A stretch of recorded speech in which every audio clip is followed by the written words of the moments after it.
എന്താ ഞാൻ കല്യാണ കാര്യം? കല്യാണം ആദ്യം ലോൺ എടുക്കണം, എന്നാലേ ഇപ്പൊ നടക്കുള്ളൂ പരിപാടി. എന്ത് വർത്താനം പറ്റി പറയുന്നത്? അപ്പൊ കല്യാണം നടത്തി തരുന്ന ബാങ്കരാ? നിങ്ങൾ കളിയൊക്കെ ഒന്നും വേണ്ട. ഇപ്പത്തെ ചെറുക്കന്മാരെ അവസ്ഥ നോക്കാരോ, നിങ്ങളൊക്കെ നേരത്തെ കഴിഞ്ഞ് പോയോണ്ടല്ലേ. അതിനിപ്പോ എന്താ പറ്റി എനിക്ക്? പെണ്ണിരയല്ലേ ചെലവ്. പെണ്ണെങ്ങാനും ശരിയായാലോ മുട്ടായി എടുക്കണം. മുട്ടായി എടുക്കലോ മറ്റേ താജ്മഹൽ മര്യാദക്കണം മുട്ടായി. പിന്നെ ഫോണ്, നിങ്ങളെ മറ്റേ കോലിലെ ഫോണൊന്നും പോരാ, ഐഫോൺ വേണപ്പോ, മനസ്സിലായോ? പിന്നെ മഹർ എത്ര ലക്ഷമാണ്? ഇത് സ്വർണത്തിന്റെ വില. അതിനൊക്കെ ഞങ്ങളെ കാലഘട്ടം എന്ത് രസേനി സലാമുട്ടിയൊക്കെ. ഞങ്ങൾ ചോദിക്കണ പണ്ടേനി അന്നൊക്കെ തിന്നുന്നത്. ആ പണ്ടാണ് കിട്ടിയാലാണ് ഞങ്ങൾ ആലോചിക്കുക അടുത്ത നമ്മൾ ഇനി എന്ത് പണിക്ക് പോകണം എന്നുള്ളതോ എന്തെങ്കിലും കച്ചവടം തുടങ്ങണമെന്നൊക്കെ ഉള്ളത്. 50 പവനേനി, 50 പവൻ ആരെങ്കിൽ പാലക്കാണ്. അതൊക്കെ സലാമടിന്റെ കാലഘട്ടം.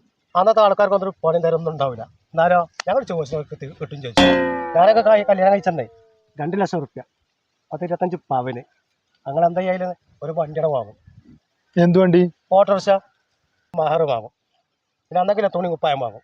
എനിക്കടക്കം കൂടി മൊത്തം എടുത്താലും എന്നാലും പൈസ ബാക്കിയേക്കാരം. ചെങ്ങായിമാരൊക്കെ അവസ്ഥ എന്റെ ഒരു പെണ്ണട്ടല്.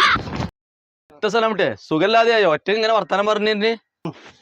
പെണ്ണട്ടായിട്ട് ഇവിടെ കെട്ടിയ അവസ്ഥ നമുക്കല്ലേ അറിയാം.